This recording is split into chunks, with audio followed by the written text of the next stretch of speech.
है दोस्तों, मैं हूँ मिस्टीरियस डिटेक्टिव और आप देख रहे हैं क्राइम से क्राइम तक। स्वागत करता हूँ आज की नई कहानी में। दोस्तों, आज मैं आपको बताऊंगा कि कोई औरत जिस्म की आग को शांत करने के लिए कितनी नीचे गिर सकती है। तो आपका ज्यादा समय न लेते हुए चलते हैं आज की कहानी पर। तारीख 10 अप्रैल 2014।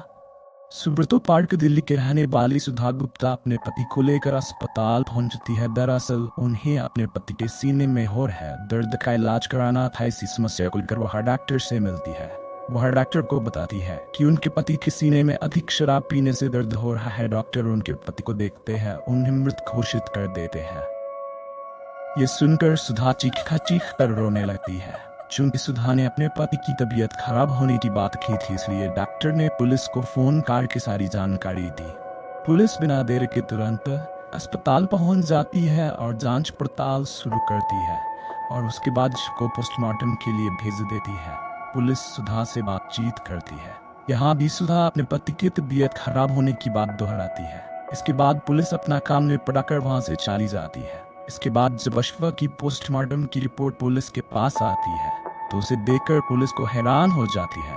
उसे देखकर पुलिस सीधे पुलिस स्टेशन से निकलती है और सीधे सुधा गुप्ता के घर पहुंचती है, लेकिन वहां उसे कोई भी नहीं मिलता। दरअसल पोस्टमार्टम में जो मौत की वजह बताई गई थी वह शक पैदा करने वाली थी। पोस्टमार्टम रिपोर्ट में बताया गया था कि उसके पति रमेश चंद्र की मौत गला घोटने से हुई थी, जिससे साबित हो रहा था कि रमेश चंद्र की मौत स्वाभाविक नहीं थी बल्कि उनकी हत्या की गई थी। पुलिस का शक सुधा पर था क्योंकि उसने झूठ बोला था कि उसके पति को मौत शराब पीने से हुई थी। अब इधर पुलिस को आसपास के लोगों से पता चला कि रमेश चंद्र तो शराब पीते भी नहीं थे। ये सुनकर पुलिस का शक और भी गहरा हो गया था। यहीं से पुलिस को पता चला कि सुधा बसंत नगर में रहने लगी है।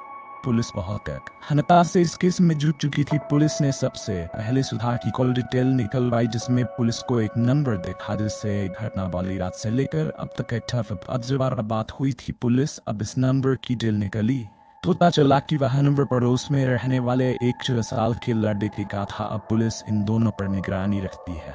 लड़के का सुधा के घर कुछ ज्यादा आना जाना था। पुलिस अब इन दोनों को एक ही जगह सुधा के घर से उठती है और इन दोनों से अलग अलग पूछताछ करती है।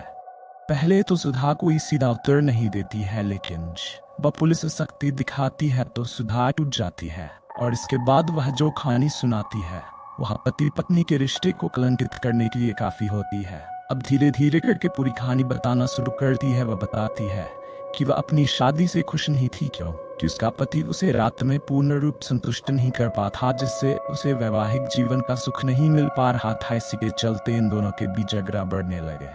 अपने आप को संतुष्ट करने के लिए वह अपने पास कोचिंग पढ़ने आने वाले एक लड़के का सहारा लेती है और उससे अपनी शारीरिक जरूरतें पूरी करती थी। ऐसे दिन चले होते हैं कि एक दिन रमेश चंद्र को इनके बारे में पता चल जाता है और इनका मिलना जुलना बंद हो जाता है।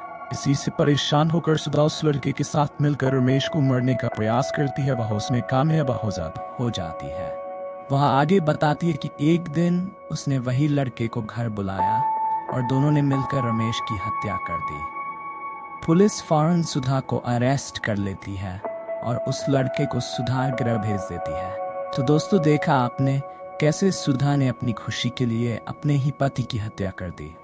तो दोस्तों, ये थी आज की कहानी। उम्मीद करते हैं कि आपको यह कहानी पसंद आई होगी। यदि हाँ, तो हमें कमेंट करके जरूर बताएं। साथ ही लाइक और शेयर अवश्य करें। और अगर आपने अभी तक चैनल को सब्सक्राइब नहीं किया है तो अभी चैनल को सब्सक्राइब करें।